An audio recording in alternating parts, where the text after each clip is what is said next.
welcome to another edition of our Victory Garden series. I'm Ashley Mariani with PittMoss, and I have Doug Oster at my garden. I like to call it the PittMoss garden because I grow absolutely everything in PittMoss, of course. And I am really lucky today because I get to have Doug in my garden telling me everything I've done wrong and how to fix it, right? And it's already about 90 degrees. Oh, so. it's been relentless. So Doug, I have so many questions, and I have to say I'm a bit of a messy gardener and a lazy gardener. So I've got lots of weeds everywhere, but I have so many questions about, one, I had a big issue with these miniature roses down here with a ton of powdery mildew, like those rust black spots, and I'm dying to know how I can prevent that for next year. Well, a good example of what's happening here is when we look at the stuff that's growing in the PittMoss, look at how good it's doing. Yes, beautiful big lettuce. Yes, yeah. and all around here, we'll take a look at this other stuff here, but that's the issue here, is what this is growing in isn't as good as our PittMoss. Okay. And so that needs improved. And so during this hot time, during the summer, actually things look pretty good. Okay. For right now on the roses, Yeah. what I would do is I would be fertilizing with an organic granular fertilizer, Okay. one called Rose Tone, Okay. until we get to the fall, and then I'm going to tell you to bring those out, improve that soil with compost, Okay. and put them back in. And we've got the same issue over there we'll look at Yes. in a minute. My very And sad drift rose. you had some questions here Yeah, too, right? so I have this beautiful iris, and I bought two of these actually. You can't see because I'm crazy with zinnia seeds, but I had two of these, put them at the same time. This one over here just took off. I am considering just splitting that and like making it the same size and transplanting it over here.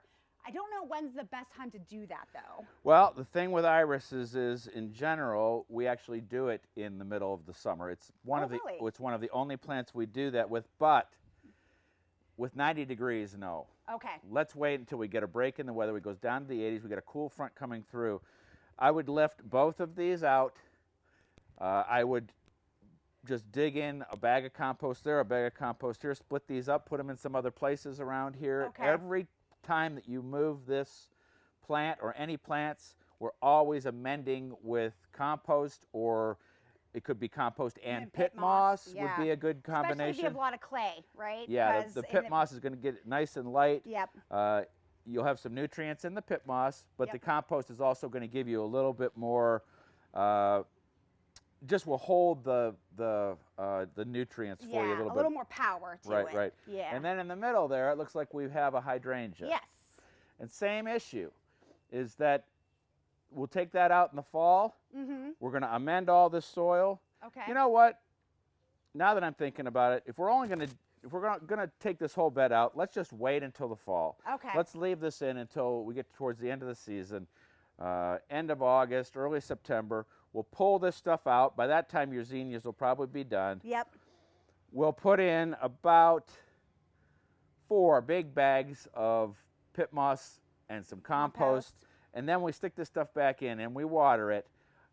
It's going to go crazy. Next year, where I'm going to be not having nearly as many issues, hopefully, with all the advice from Doug. Well, garden issues anyway. Yeah, yes. Tell me about this plant because I have never seen anything like it. Yeah, so it's a rare seed, I guess. It's from Baker's Creek Seed Company, and it's called I hope I'm pronouncing this right, Tisblano melon pear. And they're supposed to be just have a very light pear taste to them.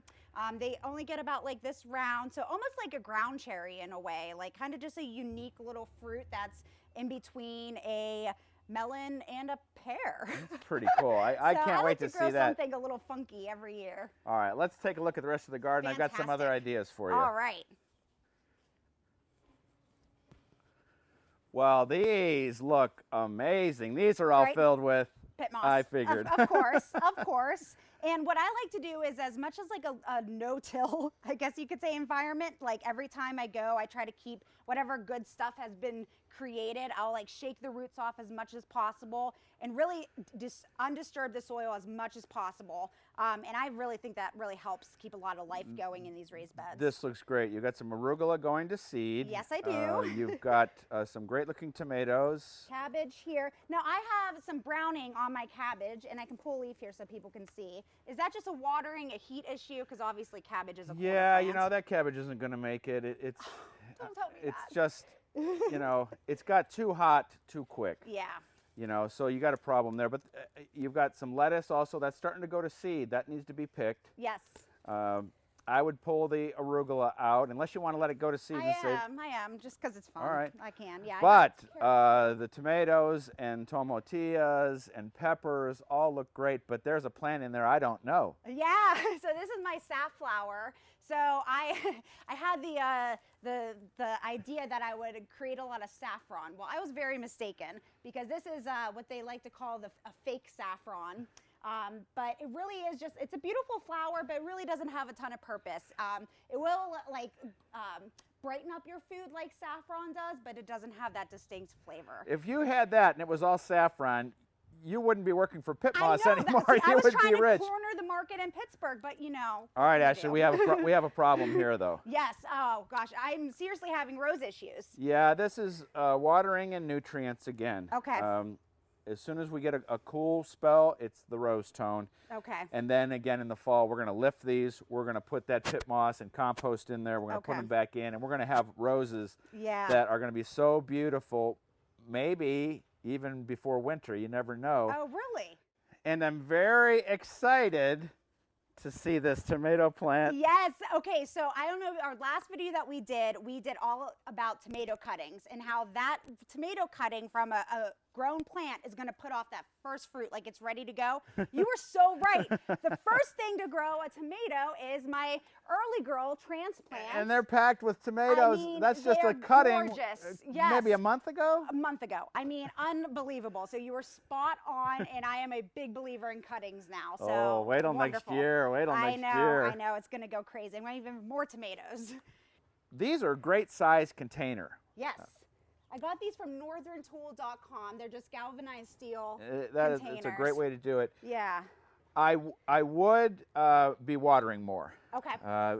In this weather, you know, I know you guys, you're heading out for a trip, but before you go, soak them. Yes. Just soak them.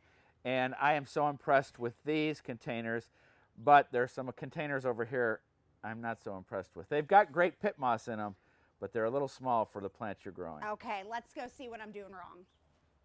All right, so we are over here in the corner with my 2 tomato plants. I got some cucumbers as well. Doug's gonna let me know, what am I doing wrong here? They actually look fantastic for the size pot they're in, but that pot is too small for a tomato. Really? Yeah, you'd want about double that size at least. I like 15 gallons, but I'm amazed that this plant's doing so well because it's been so hot. Yeah.